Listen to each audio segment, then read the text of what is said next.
Donc merci à toutes et à tous d'être venus sur cet atelier organisé par l'ATTF. Alors Kesako, ceux qui ne comprennent pas mon accent, ils viennent à Toulouse, ils comprendront mieux, parce que je suis toulousain à l'accent. L'ATTF, c'est l'Association des techniciens territoriaux de France, qui est une association professionnelle loi 1901, qui œuvre depuis plus de 58 ans dans les collectivités territoriales pour promouvoir les cadres territoriaux qui travaillent dans les départements, les régions, les métropoles, les villes, les communes rurales ou autres, nos fameuses 35 000 communes de France. Donc notre réseau d'experts qui travaillent dans tous les métiers, bien sûr plus de 30 métiers dans les techniciens, qui travaillent au sein des collectivités, et notre association promeut l'ensemble de leur expertise, de leur expérience et de leur professionnalisme dans les collectivités.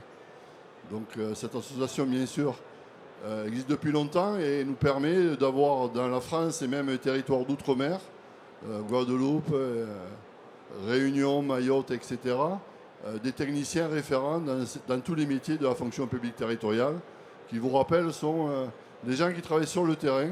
On parle beaucoup de la proximité, il y a les élections bientôt, de la proximité des collectivités. C'est tous les agents, entre autres les cadres, qui régissent et qui entretiennent l'ensemble des communes. Donc notre association, elle n'a pas démarré la vidéo. Notre association a bien sûr un but non lucratif, dont je suis un des bénévoles. Il y a la présidente parmi vous, la présidente nationale, Cécile Martineau, qui est parmi vous. Vous pouvez faire une hola ou pas. Il y en a une qui suit.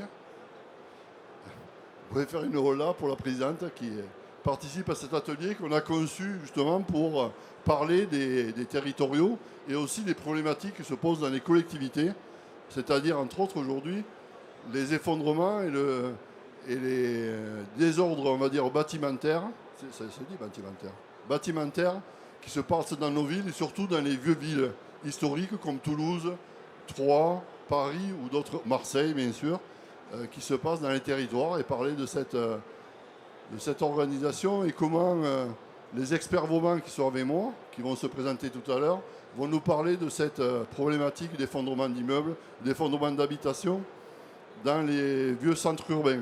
Mais c'est peut-être aussi dans les quartiers périphériques, il n'y a pas que les centres urbains où ça s'effondre.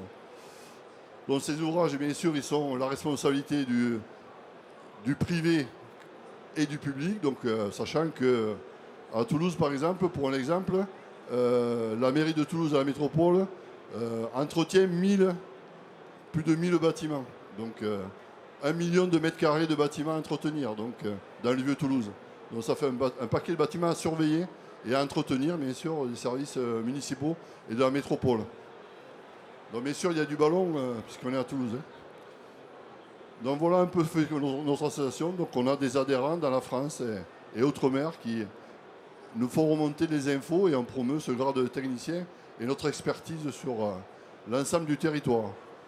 Donc je vais laisser la parole aux experts, puisque moi je suis un directeur des services techniques, donc je suis un généraliste de tout, un spécialiste de rien.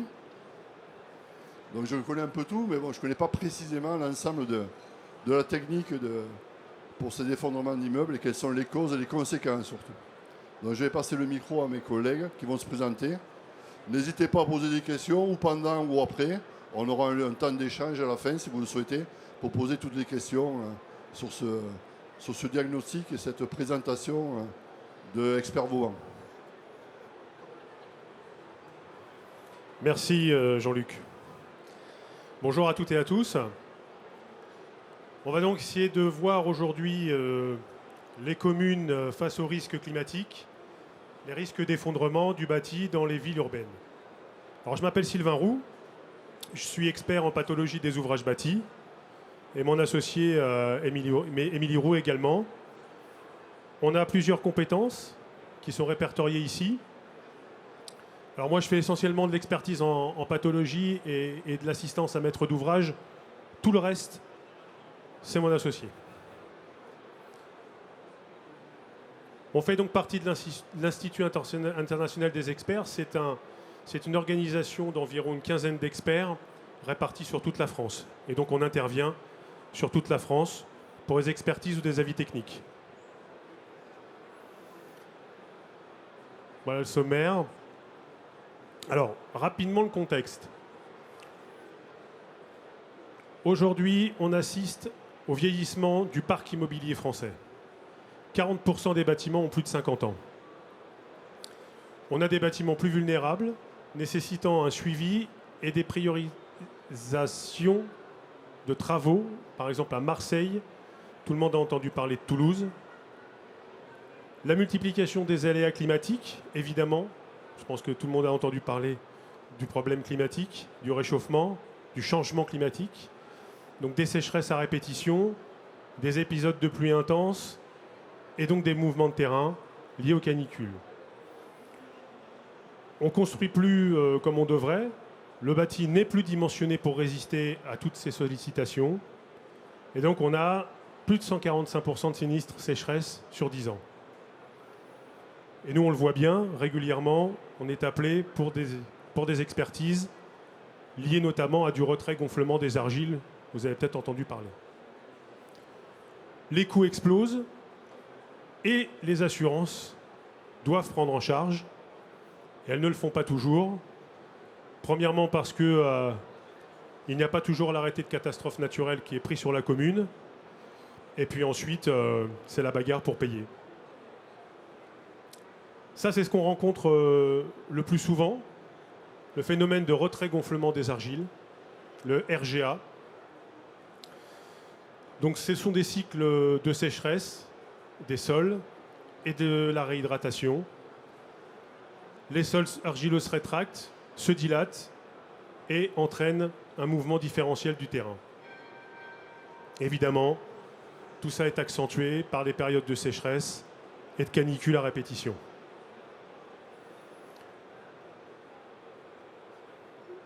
Voilà, alors presque toute la France est occupée, notamment le sud-ouest. Et voilà ce qu'on rencontre ici sur des habitations, fissures en escalier, typiques du retrait-gonflement des argiles. Et si on ne fait rien, si on laisse faire, c'est le risque d'effondrement. On a un facteur aggravant, c'est la montée des nappes phréatiques. Donc les nappes phréatiques sont les réserves souterraines d'eau douce, situées à faible profondeur. Donc elles se remplissent par des infiltrations d'eau et du coup elles remontent, elles sont pleines, elles remontent et elles permettent au sol de se réhydrater. Donc les conséquences, dissolution, affaissement, fontis. Alors, fontis, ce sont des trous qui apparaissent d'une manière un peu soudaine, proches des habitations, parfois dans les habitations, ça peut arriver. L'enfoncement du sol, un soulèvement du bâtiment, une destruction du béton et une diminution de la capacité portante des fondations et ce qu'on appelle, nous, donc un tassement différentiel. Le tassement différentiel, c'est souvent un espace qu'on voit entre le sol et les plinthes. Quand vous êtes chez vous, vous regarderez. Si vous avez un petit espace entre vos plinthes et le sol, ça s'appelle un tassement différentiel. C'est probablement un facteur de retrait-gonflement des argiles. Et ça, on en rencontre de plus en plus. Que ce soit d'ailleurs dans les maisons individuelles ou dans les bâtiments en copropriété. Voilà, donc typiquement, là, vous avez à gauche un problème de tassement différentiel avec des fissures en escalier et à droite, un fontis.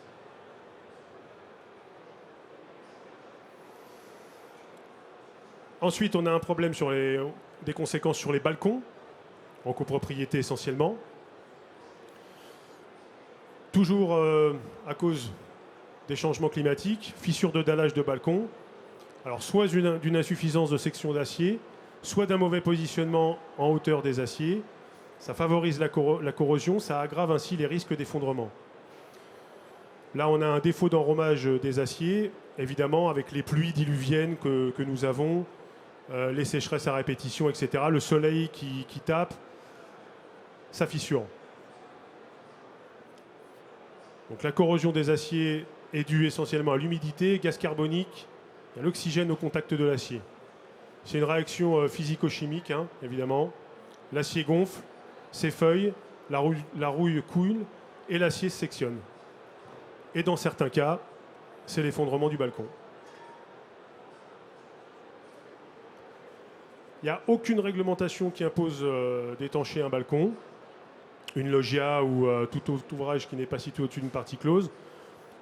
Le carrelage n'a pas fonction d'étanchéité. Et donc la présence d'infiltration d'eau migre au contact des armatures et corrode les aciers, menaçant ainsi la pérennité de l'ouvrage. Ensuite, on a les incidences dans les caves. On en a beaucoup fait ces derniers temps à Paris. Donc là, c'est les aciers, toujours pareil, qui se corrodent. C'est dû essentiellement à tous les soupiraux dans les caves qui sont bouchés, à toutes les dalles qui sont, les caves qui sont bétonnées. Il n'y a rien qui respire et ça finit par se corroder et éclater. Ça s'appelle la carbonatation avancée des aciers. Donc là, on vous a récapitulé un petit peu tous les facteurs menant à un effondrement. Le vieillissement du bâtiment avec le manque d'entretien, les aléas climatiques, sécheresse, inondation, les mouvements de terrain, les sols instables, la déstabilisation des infrastructures, les travaux d'excavation. Voilà tous les facteurs menant à l'effondrement. Alors, on va essayer de regarder un petit peu comment identifier les signes avant-coureurs d'un risque d'effondrement. Alors bien sûr, les fissures. Essentiellement, je vous l'ai dit, fissures traversantes en escalier, en forme de V ou supérieure à 5 mm. Et quand elles apparaissent rapidement et qu'elles évoluent rapidement, il faut vraiment faire très attention. La déformation des planchers et des murs, lorsqu'on ne peut plus fermer ses fenêtres ou qu'on ne peut plus fermer ses portes, à l'intérieur comme à l'extérieur. L'affaissement localisé ou mouvement de sol, je vous en ai parlé tout à l'heure, donc le tassement différentiel.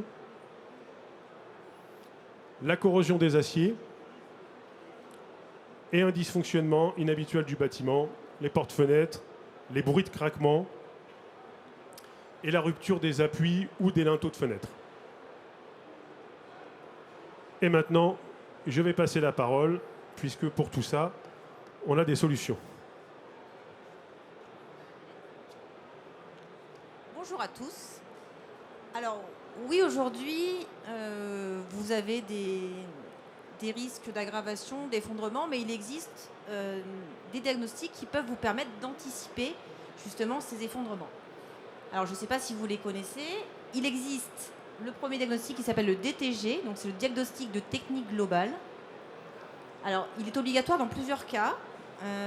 Si l'immeuble fait l'objet d'une procédure d'insalubrité, en général qui est délivrée par la mairie, dans ce cas, l'obtention d'un DTG est obligatoire.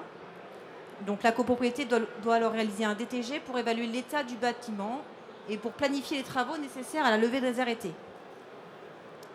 Ensuite, lorsqu'un immeuble qui est en monopropriété, qui a plus de 10 ans, est mis en copropriété, dans ce cas-là, également, le DTG est obligatoire.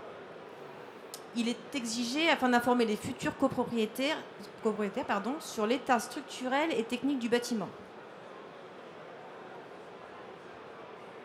Alors, quels sont les avantages du DTG, surtout pour vous? Alors, le DTG, moi, je le vois plutôt comme un état des lieux du bâtiment. C'est-à-dire qu'on va faire le tour de tout ce qui est structure du bâtiment, des fondations jusqu'à la toiture, pour visualiser si le bâtiment a des désordres. Alors, c'est une vision complète et objective de l'état du bâtiment, une analyse structurelle, technique et énergétique en un seul document. On identifie les désordres avant qu'ils ne deviennent critiques. Et c'est là tout l'intérêt du diagnostic. On détecte les risques potentiels, RGA, comme on a évoqué tout à l'heure, les corrosions des aciers, les problèmes d'humidité et d'insalubrité. C'est un outil d'aide à la décision pour les élus. On priorise les interventions sur l'urgence, puisqu'on met les degrés de travaux dans le DTG. On oriente clairement les stratégies de travaux. Et ça ça a lieu de justification technique des arbitrages auprès des administrés. Ça permet également une réduction des coûts à long terme, c'est ce que j'explique souvent en assemblée générale. Lorsque vous planifiez vos travaux aujourd'hui, ils vous coûteront sûrement moins cher que dans 10 ans. Alors souvent les gens ont tendance à attendre que le bâtiment soit en danger avant d'intervenir. Aujourd'hui, il existe des solutions, pas toujours très coûteuses, pour préserver justement ces bâtiments. Donc c'est une réduction des coûts sur le long terme, prévention des situations d'urgence. Si on intervient avant, c'est mieux que quand on nous appelle, quand on a une arrêté de mise en sécurité. Une anticipation des dépenses plutôt que la gestion dans l'urgence, et une optimisation de la maintenance et de la rénovation. Une meilleure sécurisation du patrimoine communal. On identifie les bâtiments vulnérables. Quand on intervient pour certaines communes, on fait le tour de tous les bâtiments communaux et on vous dit justement sur quel bâtiment il y a lieu d'intervenir. Prévention des risques d'effondrement ou de désordre majeur, une mise en conformité progressive avec les exigences réglementaires. Un document structurant pour planifier les investissements. Donc c'est une base solide pour construire un PPT, qui est le deuxième document dont je vais vous parler. C'est un projet de plan pluriannuel de travaux qui a pour objectif en fait, de planifier les gros travaux sur les 10 prochaines années à venir. Donc c'est une vision à moyen ou à long terme du patrimoine avec une meilleure maîtrise des finances publiques. Alors le PPT, je ne sais pas si vous le connaissez, il intervient surtout dans les copropriétés. Donc c'est le projet de plan pluriannuel de travaux. Il est obligatoire depuis la loi de climat et résilience et il est devenu un outil obligatoire pour toutes les copropriétés. Alors en fonction de la taille de la copropriété, il n'est pas devenu obligatoire au même moment. Pour les copros de plus de 200 lots, il est obligatoire depuis 2023. Dans les copros de 51 à 200 lots, c'est des lots principaux, c'est depuis 2024. Et depuis 2025, toutes les copropriétés sont concernées. Donc elles ont l'obligation de faire réaliser par un professionnel un 3PT. Alors le 3PT, en fait, pour moi, il est en complément du DTG, mais il va prendre en compte tout l'aspect sécuritaire, qui n'intervient pas du tout dans le diagnostic technique global. On va aller vérifier les ascenseurs, les contrats d'entretien, les diagnostics. C'est vraiment l'intégralité du bâtiment qui est visité. Donc on anticipe les dégradations du bâtiment dans le même cadre que le DTG. On identifie les travaux nécessaires avant que les désordres ne deviennent urgents ou dangereux. On priorise les interventions dans des degrés. On a la branche de 0 à 1 an, de 1 à 5 ans et de 5 à 10 ans. Donc les moins urgents, les semi-urgents et les beaucoup moins urgents. On priorise les interventions. Donc les actions sont hiérarchisées selon leur niveau d'urgence. Sécurité, donc on intervient sur la sécurité, sur la structure du bâtiment, sur l'étanchéité et la performance énergétique. Et on planifie et on liste les coûts sur les 10 années. Une programmation pluriannuelle évite les dépenses imprévues et permet une meilleure maîtrise budgétaire. Dans le PPT, à la différence du DTG, il y a une notion de chiffrage, c'est-à-dire qu'à partir du moment où on identifie un désordre, on vous apporte un chiffrage, une fourchette de prix des travaux. Donc ça permet également de renforcer la résilience face aux risques climatiques. Il intègre les enjeux liés au retrait-gonflement des argiles, aux inondations, aux mouvements de sol et aux phénomènes extrêmes. Il permet également de sécuriser les occupants et les biens du bâtiment en ciblant les pathologies structurelles ou les points de fragilité. Il contribue directement à la prévention des risques d'effondrement. Et c'est surtout un outil qui est aujourd'hui obligatoire, imposé par la loi climat et résilience. Donc en complémentarité des deux diagnostics, comme je vous disais, le DTG c'est plutôt un état des lieux de la structure du bâtiment et le PPT il va planifier et chiffrer les travaux. Exemple concret, vous avez des fissures qui apparaissent sur un bâtiment communal. Donc pour moi c'est les premiers signes d'un mouvement différentiel ou d'affaissement structurel. En faisant un DTG, vous allez apporter des solutions de reprise immédiates qui vont vous éviter des gros travaux dans le futur. Les petits bobos d'aujourd'hui sont souvent les très très gros bobos de demain. Dans le PPT, il y a une hiérarchisation des interventions, donc les reprises en sous-œuvre, les traitements des causes, les confortements et les travaux de prévention. Et il y a toujours cette planification budgétaire sur les 10 prochaines années. Donc les interventions réalisées avant que la situation ne devienne critique, c'est un péril évité. Alors aujourd'hui, ce n'est pas un arrêté de péril, c'est un arrêté de mise en sécurité. Mais il faut vraiment aujourd'hui anticiper les problèmes. Donc prévenir, protéger, accompagner, c'est notre mission. Et c'est votre mission. Donc vous avez le pouvoir de la police du maire, donc c'est d'assurer la sécurité publique, de prendre les arrêtés de mise en sécurité, d'intervenir en urgence pour protéger les habitants en cas de risque structurel. Alors c'est vrai que nous, on intervient souvent une fois que l'arrêté de mise en sécurité a été émis, pour vérifier si les dires sont corrects, pour apporter les solutions de reprise. Mais en mettant en place ces différents diagnostics, on espère aujourd'hui pouvoir anticiper justement tous ces problèmes-là. C'est un dialogue permanent avec les syndics et les copropriétaires pour identifier rapidement les situations à risque, coordonner les expertises, suivre l'évolution des désordres et garantir la bonne réalisation des travaux. Renforcer également la résilience urbaine afin d'anticiper les changements climatiques, surveiller le bâti ancien qui vieillit, sécuriser les espaces publics et intégrer la prévention des risques dans la stratégie patrimoniale de la commune. Alors vous avez plusieurs subventions éventuellement qui peuvent être mises en place pour faire ces travaux.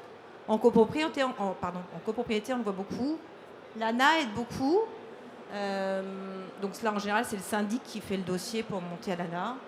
C'est des subventions pour la sécurisation du bâti. Il vaut mieux arriver en début d'année où les budgets sont ouverts qu'en fin d'année où ils sont presque clos. Et vous avez aussi des aides régionales et départementales en fonction du département dans lequel vous vous situez. Je vous ai mis 2 sites qui sont pour moi des outils importants pour identifier les immeubles fragiles. Alors, je ne sais pas si sur votre commune, il y en a. Nous, on s'en sert beaucoup. Donc, je pense qu'il est quand même très important pour les communes d'accompagner les copropriétés. C'est un appui technique et administratif que vous pouvez leur fournir, afin souvent d'éviter le pire. Diagnostic, priorisation des travaux, mobilisation des financements et suivi des opérations.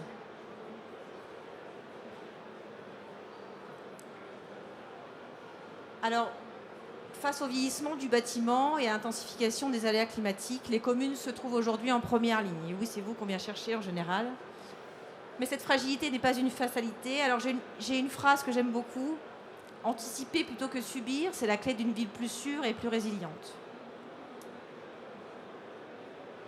J'espère que vous avez plein de questions.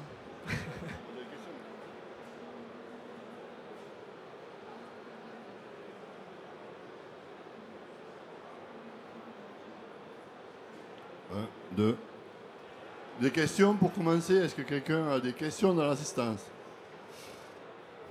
Salut, ça va? Pas de questions? C'était très clair, donc du coup, moi j'ai des questions, j'ai plein de questions. Pourquoi on vous appelle après? On vous appelait avant, les experts Vauban. Pourquoi on vous appelle après? Alors, ça coûterait moins cher de consolider bien avant. Voilà. Je pense que c'est purement financier.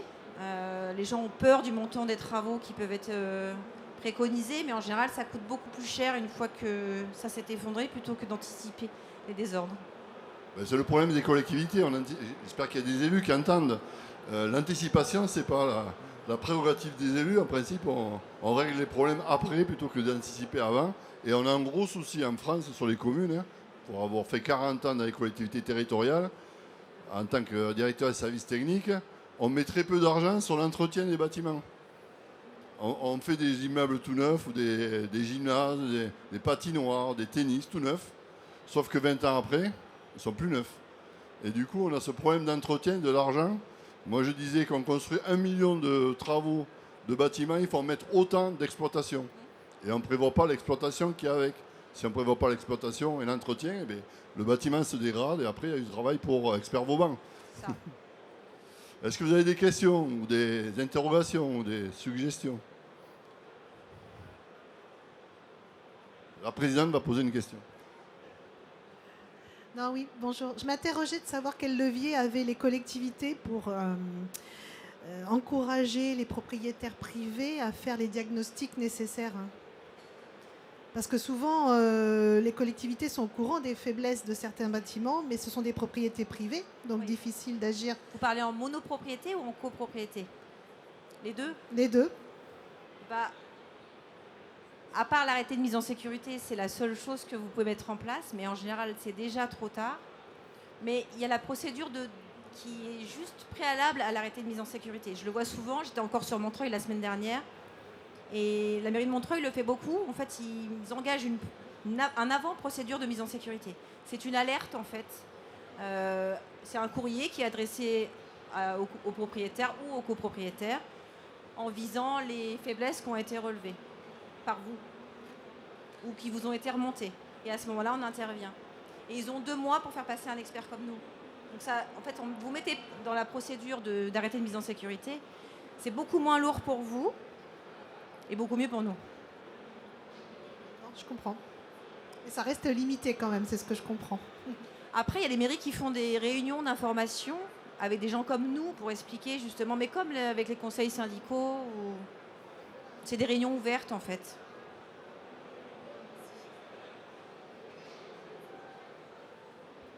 Des questions? Pas de questions? Une autre question, vous l'avez évoqué très légèrement, mais est-ce qu'il n'y a pas un problème aussi d'assurance sur ces désordres des bâtiments où les propriétaires ils ont peur que l'assurance ne leur prenne pas en compte ces dégâts et du coup ils attendent vraiment le dernier moment pour mettre en œuvre les réparations, mais ils se disent j'en ai pour 100 000 euros, l'assurance va me rembourser 10 000 et je vais avoir 90 000 euros pour la copropriété ou pour le propriétaire. Alors, la première problématique pour un particulier, c'est de pouvoir déjà déclarer son sinistre. Parce que si la commune n'a pas pris l'arrêté qui va bien, catastrophe naturelle, il ne peut pas faire sa déclaration de sinistre. Donc il reste avec sa maison fissurée, qui continue à se dégrader. Donc la première des choses, c'est que les communes prennent les arrêtés de catastrophe naturelle pour que les particuliers, les administrés, puissent faire leur déclaration de sinistre. Après, on est face à une assurance. C'est la bagarre. C'est la bagarre entre experts pour pouvoir se faire indemniser. Ça, c'est une évidence. Je rebondis là-dessus. Alors, dans la démarche de prise en charge, justement, le sinistré va faire une déclaration à son assurance. Et pour tout ce qui est catastrophe naturelle, si la mairie n'a pas délivré d'arrêté de catastrophe naturelle, le sinistré, enfin l'assurance n'a pas l'obligation de prendre en charge. Sachant que ce n'est pas vous qui délivrez l'arrêté de catastrophe naturelle, mais le préfet. Donc en fait, le citoyen va remonter à la mairie le désordre, et c'est à vous de remonter au préfet qui, lui, prendra l'arrêté ou non de catastrophe naturelle. Je sais que dans cette commune, pour illustrer ça, dans certaines communes, ils demandent au préfet de déclarer catastrophe naturelle, par exemple pour un sol argileux où ça se fissure, mais tant que le préfet n'a pas identifié un certain nombre de maisons qui sont fissurées, s'il y a une seule maison, il ne va pas déclarer de catastrophe naturelle. Et du coup, la personne qui a la maison fissurée se retrouve avec la maison fissurée pendant des années. C'est ça. C'est un des problématiques de ces déclarations par le préfet. Il faudra amener le préfet devant la maison et devant le propriétaire pour lui expliquer qu'il faudrait peut-être faire quelque chose. Parce qu'il y a cette obligation de déclaration. Donc l'assurance n'a aucune obligation de prendre en charge. Aucune obligation, oui, c'est ça. C'est le problème des assurances, entre autres.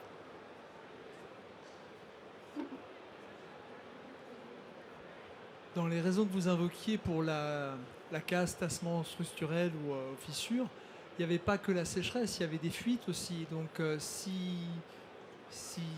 comment sait-on en amont? C'est peut-être autre chose, il n'y a peut-être pas besoin d'un arrêté préfectoral. Alors non, il y a des problèmes, on intervient en expertise, des fois il n'y a pas de catastrophe naturelle qui est mise en cas. Enfin, des fois il y a des défauts d'évacuation d'eau pluviale, une infiltration de toiture, enfin il n'y a pas que de la catnat. Là on a parlé que de la catnat parce qu'en général les mairies c'est ce qui vous intéresse, mais aujourd'hui dans l'expertise, nous on est là pour identifier l'origine du désordre. D'autres questions? Donc si je comprends bien, pour les communes, il faut anticiper pour avoir moins de problèmes sur les effondrements d'immeubles, puisqu'on sait que le changement climatique fait, vous l'avez illustré, que le réchauffement climatique fait que les constructions du XVIIe et XVIe siècle qu'on peut avoir dans les centres-villes, Toulouse ou d'autres, provoquent des désordres. Donc ça c'est les mairies qui anticipent ou pas, les élections bientôt peut-être ils vont être un peu au courant qu'il faut changer en 2026. Autre question aussi sur les préconisations. Les bureaux d'études ils travaillent là-dessus, mais tant qu'ils ne sont pas mandatés, ils ne peuvent pas agir de leur main, de leur propre chef. Il faut qu'ils soient mandatés par. Nos conclusions vont orienter le bureau d'études. On préconise dans notre rapport s'il y a besoin de l'intervention d'un bureau d'études. Dans ce cas-là, le bureau d'études prend en charge le dossier, mais avec notre expertise, ça lui facilite le travail. Oui, c'est le point de départ, c'est le Exactement. diagnostic, tout simplement. D'accord. Toujours pas de questions? Je continue à animer. On est jusqu'à 22h, hein, à ce rythme-là. Donc, qu'est-ce qu'on peut dire d'autre sur les immeubles? Est-ce que vous avez constaté dans d'autres pays, en France, je sais que certains de vos experts travaillent à l'étranger, est-ce que aussi cette problématique s'étend sur d'autres territoires où il y a ces changements climatiques, sur des partout. immeubles de grande hauteur ou ailleurs? C'est partout. Un peu partout. Hein. On reparle de Dubaï dans 10 ou 20 ans. En Chine, non? Il faut savoir que Enfin, le je- béton a une durée de vie de 50 ans. Donc 50 ans, ça passe super vite. Donc quand on voit ce qui a été construit à Dubaï, par exemple, Faut pas aller à Dubaï dans les immeubles de 50 il faut étages. y quoi. aller maintenant, mais pas dans 50 ans.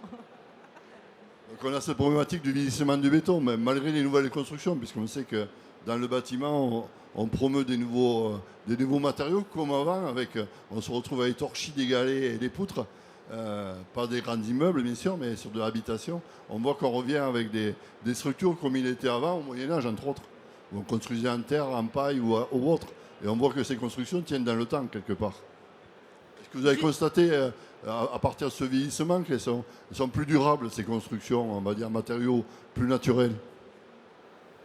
Moi, je dirais qu'on savait construire il y a 100 ans, on sait beaucoup moins construire aujourd'hui, malheureusement. J'ai beaucoup moins d'expertise dans une vieille bâtisse de 1800 qu'aujourd'hui dans un bâtiment qui a été réceptionné la semaine dernière. Oui, on construit trop vite, les matériaux ne sont pas les mêmes. Aujourd'hui, on s'isole. Alors, je suis anti-ITE. Pour un expert en bâtiment, c'est pas terrible. Tout ce qui est isolation, pour moi, ça apporte d'autres soucis de condensation. Enfin, il y a plein d'autres soucis de choses à mettre en œuvre avant d'isoler. Aujourd'hui, on se calfeutre. Hier, j'étais en expertise sur une bâtisse de 1900 où ils ont été mettre du placo sur tous les murs en pierre. Forcément, elle a de la moisissure partout, du salpêtre, ça ressort par le carrelage. Aujourd'hui, les gens se calfeutrent. Et il y a des éléments naturels, la pierre, ça respire, et il ne faut pas la cacher. Donc il existe des solutions, sans avoir à démolir toute la maison, bien évidemment. Mais aujourd'hui, on n'utilise pas les bons matériaux sur les bons supports, en fait. C'est ça le gros problème. Oui, on a cette concurrence avec les bâtiments à basse consommation, BBC, la RE 2020, où on promeut de Le l'isolation DPE. partout. Le DPE, on promeut de l'isolation partout, mais bon, il n'y a pas de diagnostic à faire, on isole, et puis après, les murs ne respirent pas, l'habitation ne respire Ça. pas. Et on se retrouve aussi avec de l'air pollué à l'intérieur, qui est des fois plus pollué à l'intérieur qu'à l'extérieur de l'habitation. C'est bien que Donc, c'est pour ça problématique. le 3PT prend en charge cette isolation thermique. Il y a vraiment les deux valeurs, que ce soit la valorisation du bâtiment et la structure actuelle, et la consommation d'énergie. Les deux points sont mis en œuvre dans ce diagnostic. Oui, parce qu'on sait qu'on a toujours des passoires énergétiques, mais bon, les passoires, c'est aussi, ça sert à respirer.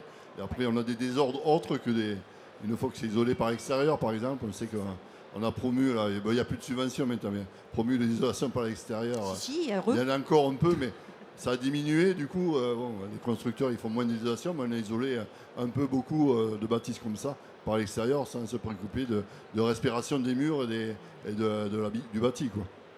En fait, les aides, vous allez les avoir à partir du moment où vous êtes dans un logement très énergivore, donc c'est F ou G dans le diagnostic.